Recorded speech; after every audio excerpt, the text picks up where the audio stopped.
C'est l'une des personnalités de l'ombre de la Macronie qui se lance dans le grand bain dans le cadre des élections législatives des 12 et 19 juin prochains. Astrid Panosyan-Bouvet se présente donc dans la 4e circonscription de Paris face à la sortante Brigitte Kuster. Astrid Panosyan-Bouvet est la cofondatrice d'En Marche en 2016, diplômée de Sciences Po, d'HEC, de Harvard. Elle est dirigeante et administrative de grands groupes français. Elle a été pour Groupama, plus récemment Unibail.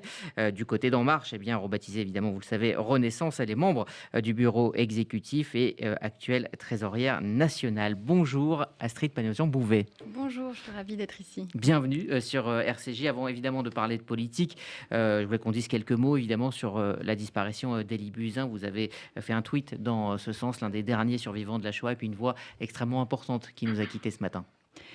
Oui, j'avais eu l'occasion de le rencontrer à plusieurs reprises dans un cadre privé par des amis communs. J'avais été frappée par sa gentillesse et par cette capacité à choisir la vie, toujours, malgré les épreuves, et à vouloir témoigner. Il a également été dans les combats des derniers de Sophie Naoum, qui porte ce beau projet, dans lequel il avait pu témoigner auprès des scolaires. Donc j'ai beaucoup d'affection pour sa famille, pour ses enfants et pour sa sœur.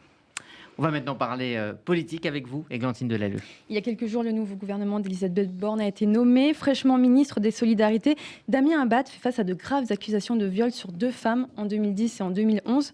Doit-il aujourd'hui rester dans le gouvernement, selon vous ? Moi, je pense qu'il faut que la justice passe et qu'il n'y aura aucune tolérance et aucun accommodement. Et donc, pour que la justice passe, il faut que la vérité éclate, soit pour laver l'honneur et l'affront et les souffrances des victimes, soit pour laver l'honneur de quelqu'un qui est accusé.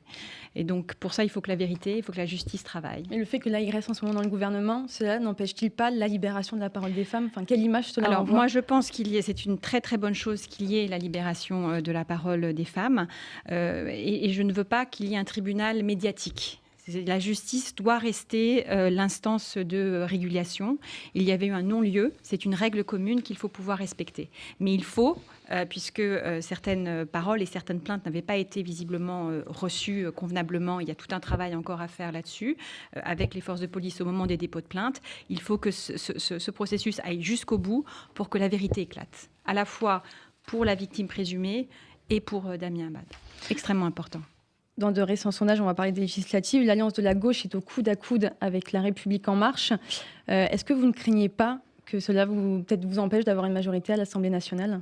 C'est ce pourquoi je me bats. Je pense qu'on est aujourd'hui dans la menace de 2 extrêmes. L'extrême droite, qui a progressé en millions de voix entre 2017 et 2022, et l'extrême gauche, parce qu'il faut appeler un chat, qui a des visions extrêmement préoccupantes sur la République, la laïcité, sur le demain on rase gratis avec la retraite à 60 ans, sur des positions indigénistes, on pourra peut-être en parler si vous le souhaitez, et qui sont des sujets extrêmement importants pour moi. Et c'est pour ça que je me bats au jour le jour pour pouvoir donner une majorité forte et un cap au président de la République et à la Première ministre. C'est absolument indispensable parce que ces 5 prochaines années, on n'a pas le droit à l'échec pour pouvoir faire de ces 5 années des années réussies pour le pays. On va parler évidemment de la laïcité qui est le grand combat de votre mari disparu, Laurent Bouvet. Mais la première question qui me vient quand même, c'est pourquoi être passé de l'ombre à la lumière ? Pourquoi aller s'exposer et d'aller rencontrer pour la première fois les électeurs ? Alors, il y a un moment pour tout. Voilà, il y avait un moment pour tout. En 2017, j'étais très heureuse d'avoir cofondé En Marche avec Emmanuel Macron, d'avoir été sa conseillère à Bercy sur un certain nombre de dossiers internationaux. Mais mes enfants étant encore petits, j'avais envie de passer ce moment avec les enfants, avec mon mari, et j'ai bien fait. Finalement, la vie m'a montré que j'avais bien fait de passer ces moments avec eux.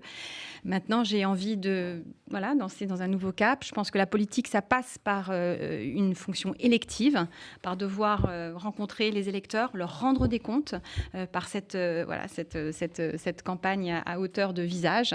Et j'en suis très heureuse. C'est vraiment des moments, une aventure humaine magnifique à la rencontre des habitants du 16e et 17e arrondissement. Alors justement, vous allez à la rencontre des électeurs avec un contexte contexte qui est quand même assez difficile. Emmanuel Macron qui a été réélu, on va dire largement, mais quand même dans un contexte extrêmement tendu. Est-ce que déjà, quelles sont les remontées de terrain que vous avez par rapport aux électeurs, par rapport non seulement au bilan, mais aussi aux craintes du prochain quinquennat? Alors moi, je suis dans une circonscription qui a porté Emmanuel Macron à 46% au premier tour. Et donc, je souhaite vraiment mobiliser ces électeurs pour confirmer ce choix massif du premier tour afin de donner les moyens d'Emmanuel Macron d'agir pour ces 5 prochaines années. Il y a forcément des inquiétudes. On en a parlé de ce coude à coude avec les dynamiques de NUPES. Et puis, il y a des inquiétudes sur le terrain.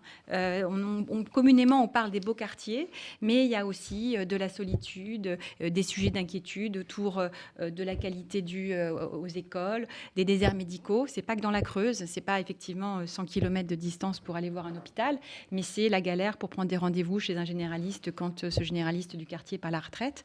Il y a aussi des sujets de sécurité et d'intranquillité, et on peut en reparler aussi, mais qui commencent à monter dans ces quartiers et sur lesquels il faut être extrêmement vigilant. Sur un plan plus national, étant donné le contexte de l'élection d'Emmanuel Macron que je rappelais il y a quelques instants, est-ce que vous pensez que les réformes annoncées, qui vont être très dures, notamment je pense à la réforme des retraites, est-ce que cela va pouvoir passer, ou est-ce que vous pensez qu'il va falloir être prudent, ou en tout cas avoir une autre approche que l'approche qui a été jugée par certains un peu hautaine d'Emmanuel Macron en ce qui concerne justement les grandes réformes? Alors je pense qu'il faut indéniablement avoir une approche différente, qui est une approche de concertation, surtout sur des réformes qui s'annoncent difficiles. On est dans un pays qui doit être apaisé, mais apaisé, ça ne veut pas dire rien faire. Et cette réforme des retraites à 65 ans, elle me semble absolument indispensable, à la fois pour financer également, parce que l'argent ne tombe pas du ciel, contrairement à ce que M. Mélenchon peut dire, pour financer l'école, les fondamentaux de l'école, la santé, le grand âge et naturellement la transition écologique sur laquelle il faut mettre le paquet.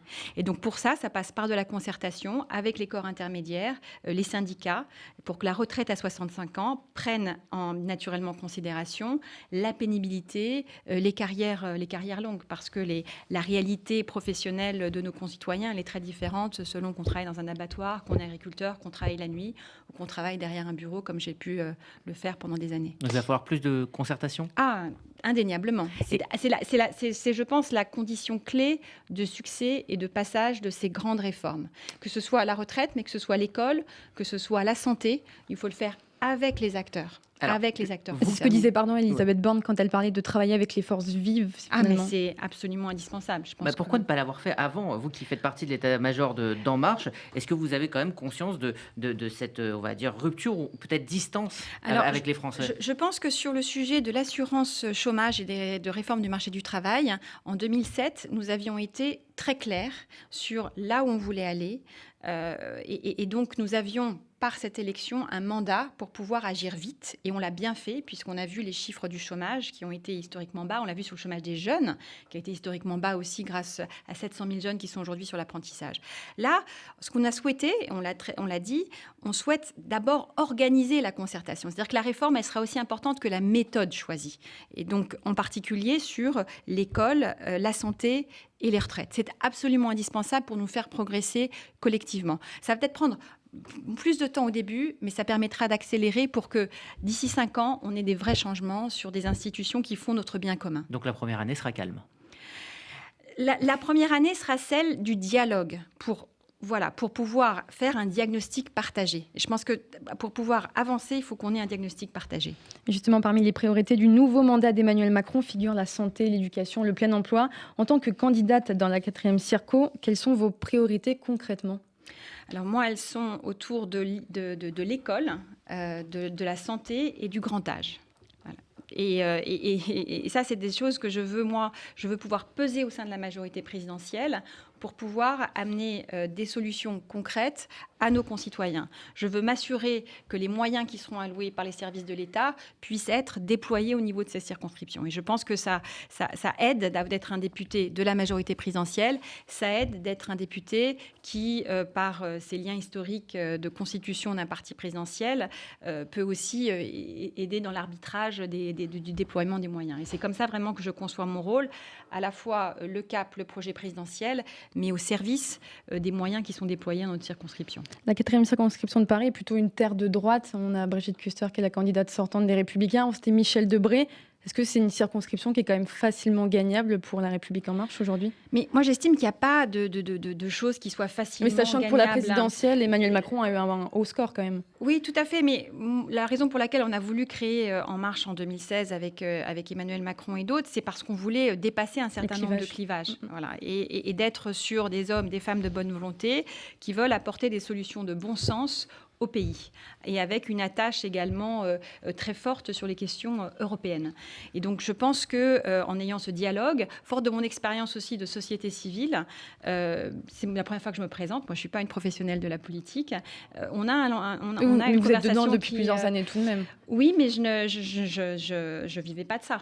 Voilà, moi j'étais dans l'entreprise et j'étais plutôt une femme engagée, mais je n'étais pas une femme politique telle qu'on peut le dire de manière classique. Et donc, moi, je vois en tout cas dans cette campagne, dans ces réunions de préau, de café et ces échanges, qu'il y a une volonté de changement au niveau local aussi et de cohérence pour pouvoir donner à Emmanuel Macron les moyens d'agir. Alors Astrid Panosyan-Bouvet, vous avez toujours défendu ardemment la laïcité. J'en profite pour saluer la mémoire de votre mari, Laurent Bouvet, dont on parlait ici à l'occasion d'un livre qui lui rendait hommage il y a à peu près 2 semaines ici. Il est le cofondateur du Printemps républicain. Comment vous accueillez la nomination donc, de Cheikh Ndiaye au ministère de l'Éducation au ministère de l'Éducation? Alors moi, je me suis toujours interdit de parler de laïcité et de République parce que j'avais toujours quelqu'un qui parlait mieux de ça que moi à la maison. Et donc c'était plutôt Laurent qui parlait de ces sujets avec le brio et l'intelligence et l'humour qu'on lui connaît. Moi, c'est des sujets sur lesquels il faut être extrêmement vigilant. Et je suis très heureuse qu'il y ait eu aussi la loi sur les séparatismes, d'appeler les choses telles qu'elles sont. Et l'islamisme radical dans notre pays est une véritable menace contre la République et contre ses valeurs. Et donc, je pense d'ailleurs que le sujet sur le burkini dont vous avez pu parler ici, c'est pas du tout quelque chose d'anecdotique. C'est pour moi un vrai sujet de marquage territorial et politique sur lequel il faut être très ferme. Et je salue les positions du ministre de l'Intérieur, Monsieur Darmanin, sur ce sujet. Pape Ndiaye, c'est un grand universitaire, un américaniste. Mon mari était américaniste, donc j'avais eu l'occasion, grâce à mon mari, de rencontrer Pape Ndiaye. Et j'ai beaucoup de respect pour ses travaux, notamment sur la question noire américaine.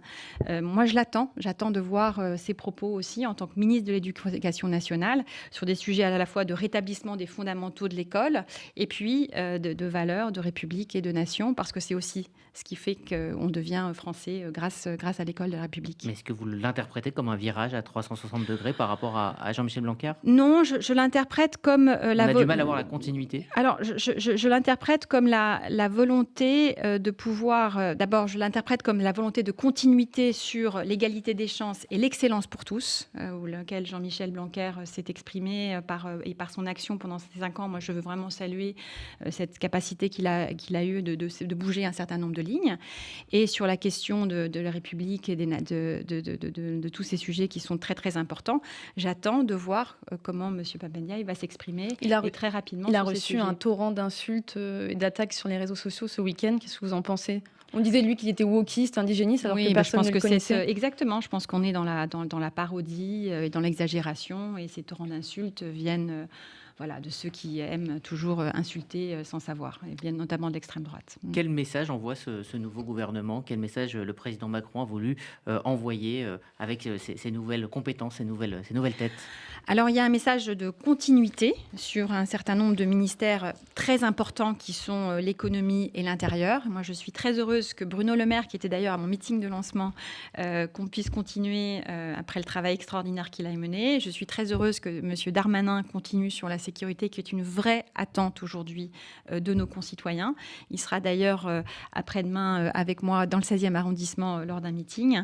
Donc, j'appelle tous nos auditeurs qui habitent le 16e et le 17e à nous rejoindre.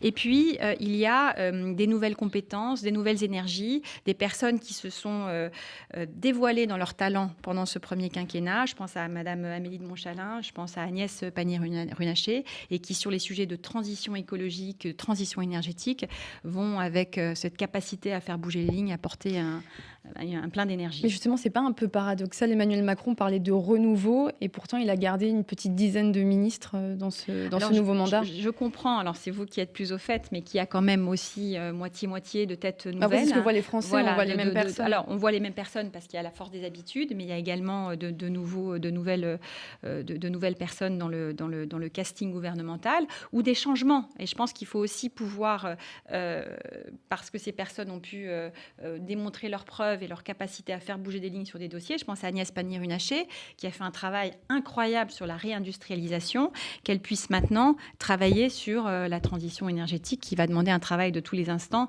de manière transversale. Donc ça, c'est à la fois être dans la continuité sur certains postes clés régaliens, savoir saluer les compétences et les faire monter, et puis attirer de nouvelles têtes dont on a besoin parce que ça demande beaucoup d'énergie là, ces 5 prochaines années. Est-ce que l'écologie est finalement dans l'ADN de la République En Marche, enfin de Renaissance, ou est-ce que c'est un mariage de raison d'entre-deux tours selon vous ? Ah non, alors c'est pas un mariage d'entre-deux tours. Je pense que c'est quelque chose qu'il est devenu au cours de ces 5 dernières années. Là, je peux clairement dire ou par nécessité non, tout court. Par urgence. Enfin, je veux dire, quand on voit le rapport du GIEC, quand on voit également l'inquiétude de nos enfants autour de ces sujets, il y a nécessité d'agir vite et fort et derrière un cap clair. Et donc, je trouve, moi, j'ai salué le fait que l'écologie, la planification écologique soit maintenant directement rattachée à la Première ministre, qui en plus connaît parfaitement ces sujets, et qu'on ait 2 femmes fortes, de talent et d'autorité qui, pour la planification territoriale en lien avec les élus et le sujet de la transition énergétique, mènent ce combat de tous les instants. Dans votre programme pour les législatives, est-ce que vous avez des mesures justement sur l'écologie qui portent sur l'écologie ? Alors, il y a le leasing des voitures électriques à 100 € par mois, parce qu'en fait, il faut toucher tous les secteurs de l'économie qui sont à fort impact carbone.